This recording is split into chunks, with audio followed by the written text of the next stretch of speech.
పరలోక జీవితము, బహుమతులు. ఈ ప్రపంచంలో మంచి పనులకు లభించే న్యాయం మరియు ప్రతిఫలం తరచుగా అసంపూర్ణంగా ఉంటాయి.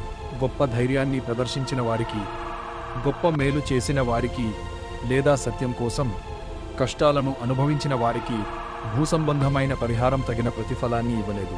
ఇవన్నీ కేవలం శాశ్వతమైన పరలోక జీవితంలోనే పూర్తిగా చెల్లించబడతాయి.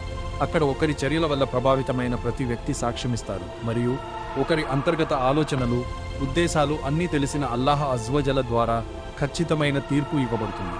పరలోక జీవితంపై ఇస్లామిక్ నమ్మకాలు మరియు ఆచరణలు చాలా హేతుబద్ధమైనవి.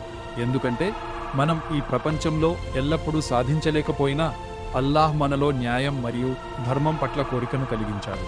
ఈ జీవితం మన ఉనికిలో ఒక భాగం మాత్రమే, మరియు పరలోక జీవితం అల్లాహ్ అజ్వజల వాగ్దానం చేసిన సంపూర్ణ న్యాయాన్ని మరియు సమతుల్యతను అందిస్తుంది. ఇక్కడ మనం కోల్పోయినది లేదా అక్రమంగా పొందినది ఏదైనా సరే అక్కడ పరిష్కరించబడుతుంది.